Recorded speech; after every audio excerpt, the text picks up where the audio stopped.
Something more? Minor one.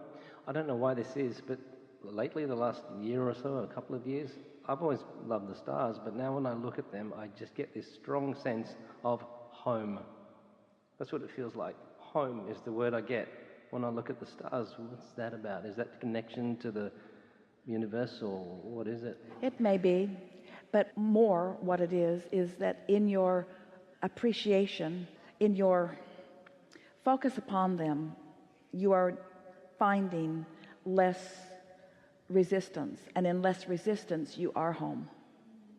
It feels like home. Is that what the thing is? You feel that well-being, you feel that feeling of home anytime you're not doing that thing that prevents you from being in that alignment. So anything that is general enough in nature, you're looking out, you can't see any traffic problems, you can't see the politicians on any of those stars doing anything, you don't see any starving children. You're looking out. It is a general gaze that has no resistance in it.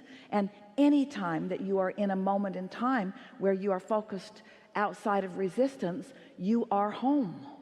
So that would be a tool when I'm feeling resistant to do that instead, so that all that resistance will remove. Anything that causes you to be more general in nature.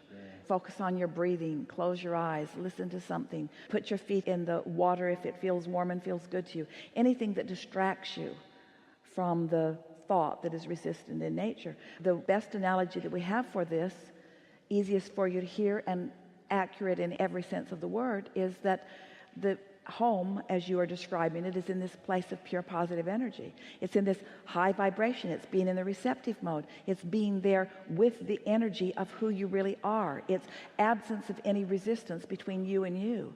And so in the analogy that we're offering, let's say that it's a cork bobbing on the surface of the water. You can take that cork and hold it under the water, but when you let go of it, it's going to bob right back up. So unless you're doing something that is introducing resistance into the equation, you're going to be home. Unless you're doing something that is adding resistance to the equation, you're going to be in the receptive mode.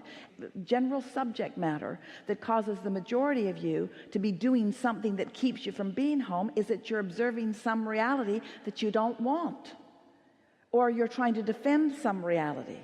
Esther's noticed something recently about herself, and it's really worth talking to you about, because you may be noticing it about yourself as you are out here on this leading edge with Esther and with us.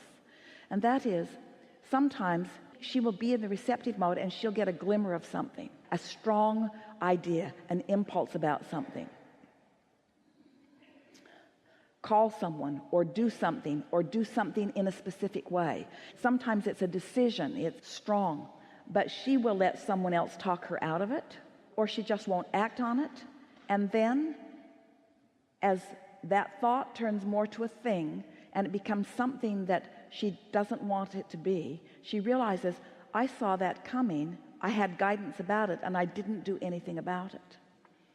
So what that then evolves to with Esther, and maybe with you too, is she finds herself wanting to defend that thought by holding the thought until that unwanted thing comes to fruition.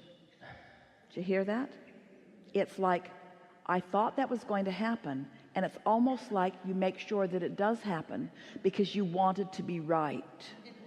For example, someone isn't behaving very well, and you've decided that that's just who they are. You've decided that that's who they are. And so every time they be who you thought they were, even though you didn't want them to be that, you feel some sort of validation. It's like justifying. It's like trying to justify where you stand. So we want to say something to you that's very important for you to hear, and maybe it will feel like home to you as you feel it, as you hear it. Your inner being is only looking from where you are forward to what you've become vibrationally. Your inner being is never looking from where you are back to explain where you are, ever. So every time you're trying to justify an opinion about something or a reason for doing something, you are looking in opposition to who you really are, and you're doing that thing you do that is taking you out of the receptive mode every single time. We're not saying you can't look back, because there's plenty of wonderful stuff that you might want to remember back there. But anytime that you're trying to explain why you are here, if here is where you don't want to be, that's really what you are usually doing when you are holding yourself out of the receptive mode. That usually is the function that is taking place. And now we've talked about it here today. It's not likely that you will do it without at least recognizing that you are doing it. Just say to yourself, I no longer have to defend or explain anything to anyone, because anytime you try, you are shooting yourself in the foot, so to speak.